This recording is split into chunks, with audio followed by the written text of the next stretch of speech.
আসসালামু আলাইকুম। একটি বিশেষ কথা বলার জন্য আপনাদের সবার মাঝে আমি চলে আসলাম। আপনারা সবাই সুন্দরভাবে বসুন, স্মার্টভাবে বসুন। আপনারা সবাই ইদানিং একটা কমেন্ট অনেক করছেন যে আমার সাথে এই মানুষটা কে আর এই বাচ্চাটা কে।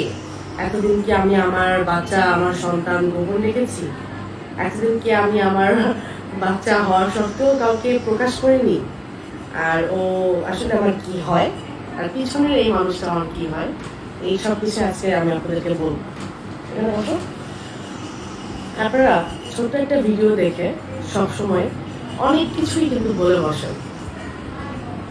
দেখা গেছে সেই বিষয়টা এখানে নাই, তারপরেও আপনারা একটা কথা বলে বসেন।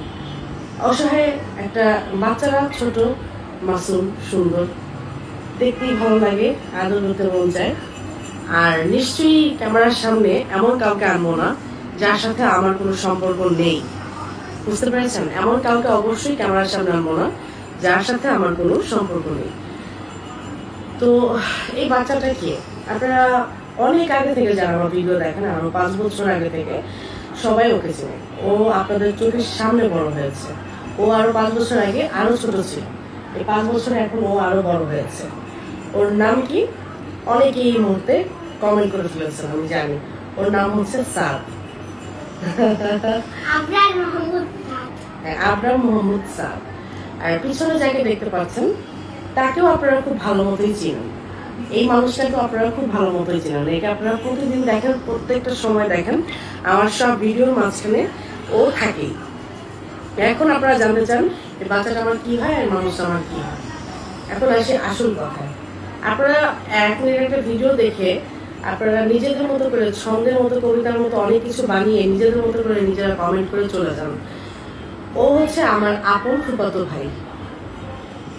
এই বাচ্চাটা হচ্ছে আমার আপন ফুফাতো ভাই। আর পিছনে যে মানুষটা দেখতে পাচ্ছেন সে আমার, তার সাথে আমার 2টা সম্পর্ক।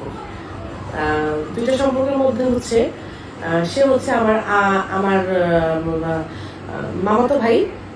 আর আরেকটা সম্পর্ক তার সাথে আমার জড়িত, সেটা নাই বলি।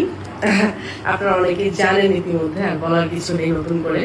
তো এই যে বাবুটা, ওর সম্পর্কে সবাই বলেন শুধু আমার বাবু। এই যে ও হচ্ছে আমার আপন ফুফাতো ভাই। একটু বুঝতে হবে আপনাদেরকে, চেহারা মিল থাকলেই যে সে আমার হয়ে যাবে তা না। ঠিক আছে? আমার কোনো বাচ্চা নেই, এটা আপনারা সবাই জানেন। ও হচ্ছে আমার ফুফাতো ভাই, ও আমার ছোট ফুপির ছোট ছেলে। ঠিক আছে? তো সবাই যেগুলো জানতে চান আমি সেই প্রশ্ন উত্তর দিয়ে দিয়েছি। সবাই দোয়া করবেন ওর জন্য, আমার জন্য, আমার পরিবারের জন্য। আর ধন্যবাদ সবাইকে। আল্লাহ হাফেজ। আপনাদের ভাইয়া দেখেন কি সুন্দর একটা মগে কাপে চা খাচ্ছি। খুবই স্পেশাল ভাবে আজকে আমি আমার বড় খুবই বাসায় আসছি, আর খুব স্পেশাল ভাবে কিন্তু সে একটা লাল চা খাচ্ছে। ঠিক আছে? অনেক গরম, বাট তার একটা লাল চা লাগে রাত্রে। ধন্যবাদ সবাইকে। আল্লাহ হাফেজ। Good night.